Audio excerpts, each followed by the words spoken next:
Hi everyone, today I'm going to be solving Griffiths problem 4.18. So this problem is about a parallel plate capacitor that is filled with two slabs of linear dielectric material. Each slab has the same thickness, A, but different dielectric constants. And the top plate of the capacitor has a free charge density of sigma, and the bottom plate has a free charge density of minus sigma. The first thing that this problem wants us to do is to find the displacement in each plate. So in order to do that, I'm going to use Gauss's law. I'm going to draw a Gaussian surface, my little cylinder there. And I'm going to use the equation d dot dA. I'm using capital A for area so as to not confuse it with the lowercase a that I'm using for distance here, equals the free enclosed charge. Now I have to do this twice, once for the positive charge and once for the negative charge. And because d dot dA is constant throughout the Gaussian surface, I can actually take it out of the integral. And I'm actually going to write this as d times 2a, and that's because I'm only caring about the top and bottom portion of the cylinders here.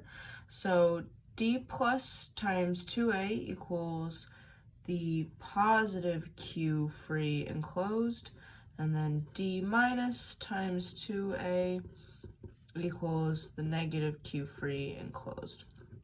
Now I can also use the equation sigma equals q over a, which means that our q equals sigma times a. And so plugging that in, we get our positive displacement times 2 times the area equals sigma times the area. Our areas will cancel, and then our positive displacement is going to be sigma over 2, and that's going to be in the negative z hat direction because our positive charge is going to want to move down to be closer to the negative charge. And then over here dealing with the negative side, we have d minus times 2a equals negative sigma because our free enclosed charge is negative in this case, times a, area cancels, and our negative displacement equals negative sigma over 2, and then the direction for that is going to be in the plus z hat direction because our negative charges are all on the bottom plate and they're going to want to move up to be closer to the positive charge. So our total displacement for each slab is going to be the positive displacement plus the negative displacement, which is just going to be negative sigma over 2 z hat plus negative sigma over 2 z hat, and that is just going to give us negative sigma z hat. So that's our answer for part A. Now part B wants us to find the electric field in each plate. And for that, we're going to use the equation displacement equals epsilon times electric field. Now our epsilon here is equivalent to epsilon r, which is those constants that I wrote up there, the dielectric constants, times epsilon naught. So we can substitute that in to say that d equals epsilon r times epsilon naught times the electric field. And isolating for electric field, we get electric field equals displacement over epsilon r times epsilon naught. Now, once again, we're gonna have to separate this out into two separate equations.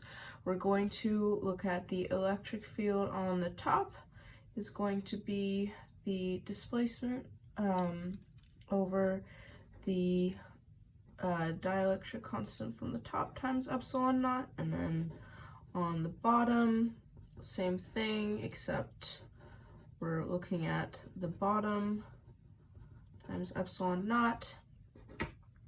Now, substituting in that displacement that we got earlier and the given constants, we get that the electric field for the top slab is going to be negative sigma times z hat over 2 times epsilon naught, and then the electric field on the bottom is going to be negative sigma z hat times 1.5, because that's the constant for the bottom slab, epsilon naught. So that is our answer for part B.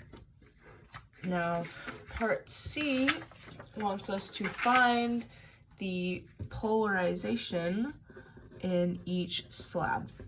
So for this, what we're going to do is we're going to use the equation displacement equals epsilon naught times electric field plus polarization. So solving for polarization, we get polarization equals displacement minus epsilon naught times E.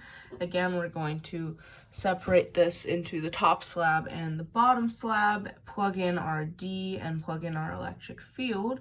So I'm gonna just rewrite our displacement so that we can access it a little bit more easily, and then our electric field on the top is what we found earlier, negative sigma z hat over 2 epsilon naught, and then electric field on the bottom equals negative sigma z hat over 1.5 epsilon naught. So the polarization in the top slab is going to be negative sigma z hat minus epsilon naught times negative sigma z hat over 2 epsilon naught. And our pluses, our minus signs are going to cancel, our epsilon naughts are going to cancel. We get P top equals negative sigma z hat plus sigma z hat over 2, and then that just becomes negative sigma z hat over 2.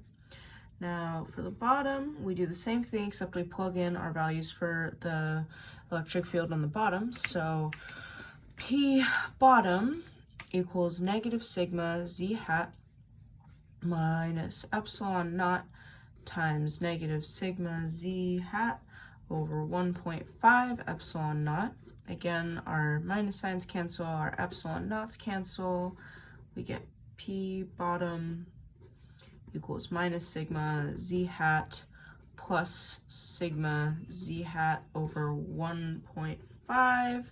Then when you add those up, you get that the P on the bottom, the polarization in the bottom slab, is equal to negative sigma z hat over 3. So that is our answer for part C. Now part D wants us to find the potential difference between the plates. So for that, we're going to use the equation V equals the absolute value of negative integral of E dot dl. And we're using the absolute value here because we only care about the difference. So once again, we're going to have to break this into two parts. So we get that V equals the integral from A to 2A of electric field at the top dot dl plus absolute value integral from 0 to A, because that's the bottom part, of E bottom dot dl. And here our dl is equal to dz z hat, because that is the direction that we're changing in. Now plugging our electric fields in, we get that the potential difference V is equal to the absolute value of the integral from A to 2A of negative sigma over 2 epsilon naught dz plus the absolute value of the integral from 0 to A of negative sigma over 1.5 epsilon naught dz. Then when you integrate that, you get sigma over 2 epsilon naught z, where z goes from A to 2A, plus sigma over 1.5 epsilon naught z, where z goes from 0 to A. And then from there you get sigma over 2 epsilon naught times A plus sigma over 1.5 epsilon naught times A, and then adding those together you get that the potential difference is 7/6 sigma A over epsilon naught. And that is our answer for part D. Part E of this problem wants us to find the location and the amount of all bound charge. So I am going to redraw a sort of simplified version of this diagram for this part. There's our plus sigma slab, and then there's our minus sigma slab. And I'm going to be using the equation sigma B equals P polarization dot n hat, which is the vector that is normal to the surface. So we're going to, so even though there's technically 3 locations that we're going to be finding the bound charge at, which is going to be 0, A, and 2A, we're going to be breaking this problem up into 4 parts because we want to be looking at the top and the bottom of each dielectric separately. So to start out, we're going to start with the top of the top dielectric. And this is going to be at the location z equals 2a. Our n hat vector is going to be the plus z hat vector. So that's going to look like that. And our bound charge then is going to be negative sigma z hat over 2, because that's what we found earlier, dot z hat, which is just going to be negative sigma over 2. Now, next part, we're going to look at the bottom of the top dielectric. And here, our n hat vector is going to be pointing downwards, negative z direction, equals negative z hat, because that's going to be pointing away from the material. So our bound charge is going to be negative sigma z hat over 2, same polarization as before, and that's going to be dot the negative z hat vector, and so that's just going to become positive sigma over 2. Now, looking at the bottom dielectric, first we're going to look at the top of the bottom dielectric, and this is going to be at z equals a. Forgot to mention the last one was at z equals a as well. Here, I'm going to look at this side. Our n hat vector is going to be pointing in the positive z direction. And our polarization here is going to, and our polarization here is actually negative sigma z hat over 3, because that's what we found earlier. Therefore, our bound charge is going to be that same polarization, dot z hat, which is just going to give us negative sigma over 3. And then at the bottom of the bottom dielectric, our n hat vector is going to be pointing that direction, which is the negative z hat direction. So our sigma equals negative sigma z hat over 3 dot negative z hat. So those are going to cancel, and you're going to get a positive sigma over 3. So now, to sort of write these all a little more explicitly, at z equals 0, our bound charge equals sigma over 3. At z equals a, we're going to have to add up this bound charge and this bound charge. So we're going to get sigma b equals sigma over 2 minus sigma over 3, which equals sigma over 6. And then at z equals 2a, our bound charge is just that negative sigma over 2 that we found at the beginning of this part. So the final part of this problem, part F, wants us to recalculate the field in each slab using the free charges and bound charges that we found. So for this problem, I'm going to once again draw a simplified version of the diagram. Z equals 0, A, and 2A. And I'm going to be looking at the charge in each location. So at Z equals 2A, our charge is going to be a combination of the free charge from the plate that was given at the beginning of the problem plus the bound charge, which is going to be sigma minus sigma over 2, which is just going to be sigma over 2. And then at Z equals A, we don't have any free charge, so our sigma is just going to be the bound charge, which is going to be sigma over 6, which we calculated earlier. And then at the bottom, we again have free charges and bound charges. So our sigma is going to be negative sigma plus sigma over 3, which is going to be negative 2/3 sigma.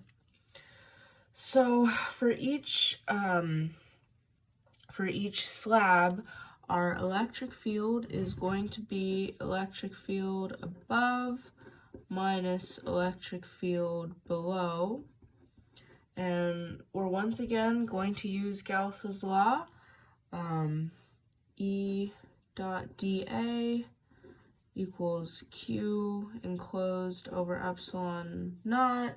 And we're going to use the same logic that we used earlier to just say that E times 2A equals sigma A over epsilon naught. Therefore, E is equal to sigma over 2 epsilon naught. So I'm going to break this up into the top slab and the bottom slab. And for the top slab, E above is going to be at that 2A spot. So our E above is going to be sigma over 2 times 2 epsilon naught, because our sigma is sigma over 2. So that's just going to be sigma over 4 epsilon naught. Now for the electric field below the top slab, we have to worry about both the charge happening at A and the charge happening at 0. So our electric field below is going to be sigma over 6 minus 2/3 sigma, because sigma over 6 from A and 2/3 sigma from 0, over 2 epsilon naught. So that's going to give us negative sigma over 4 epsilon naught. And then our total electric field from the top slab, you're just going to subtract those. So that's going to be sigma over 4 epsilon naught minus negative sigma over 4 epsilon naught. So that's going to give you sigma over 2 epsilon naught. And that's going to be your electric field from the top slab. And that does, in fact, match up with our answer from part B. So that's great.